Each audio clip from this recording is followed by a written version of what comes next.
So you may be looking at this and thinking, well, it doesn't take much to program those holes using a longhand program. Why would you bother with a canned cycle? And that's an interesting question. So what I'm going to put now is the scenario where we're using what we call peck drilling, which means that we're drilling and we're constantly breaking up the swarf. And this is a longhand program written to do just that. So if you watch this drill, it's pecking into the part, stopping, pecking, and it's just constantly breaking up the swarf, which is what we use it for. And if you look at this program, you can see it's quite a complicated program, and it repeats and repeats. So it's going down a bit, coming out, down a bit, coming out, and there's lots and lots and lots of lines of program.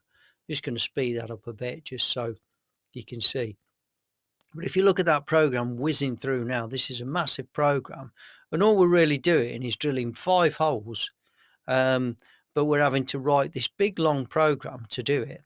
And then what the question that you would have to think about is what if we wanted to change something? I mean, what if we weren't happy with that peck amount? This is actually pecking, I think, 3 millimeters at a time.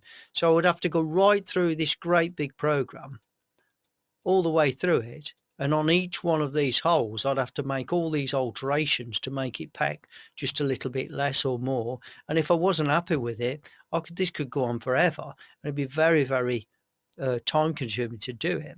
Obviously, if this was on a CAD/CAM system, in other words, we were programming this on a computer, it wouldn't really matter. We'd just alter it and post the code out again. But even so, it would be a quick alteration on the machine if we used a canned cycle to do this. So now let's look at that.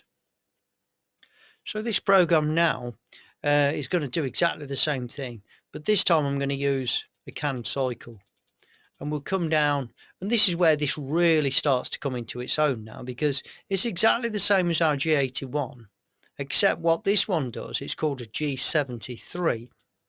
The Z is the depth, so I'm going to 40 millimeters, and the Q is the peck amount. So in other words, peck this at 3 millimeter pecks each time, and everything else is the same.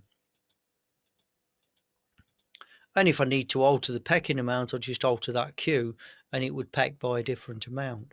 So let's just run this again, and you'll see how simple the program is now.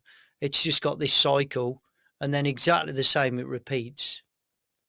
And again, I can change any of these parameters, any of these figures, in any section of the component. So I could have one hole drilling at 3 millimeter pecks, and then the other hole I could say, well, do that at 1 millimeter peck. You should be able to see it pecking there. It's not just drilling straight through, it's actually breaking. So as it's going down, it's doing a series of cuts, but because I've speeded it up a bit, you probably can't quite see it, but it's pecking, it's doing 3 mil, 3 mil. And each time it does a 3 mil cut, it's just breaking off a little bit and then doing another one. But it's a bit difficult to see there because it's I've speeded it up a bit.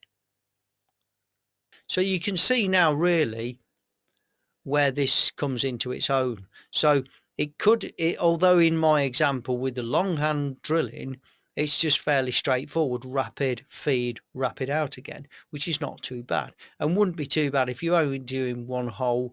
There's an argument to say, well, I wouldn't bother with a canned cycle. Generally speaking, I would use it on everything, but if it's really, really simple, then obviously you can. But where it starts to get difficult is when you want to alter something. So it really speeds up the programming process.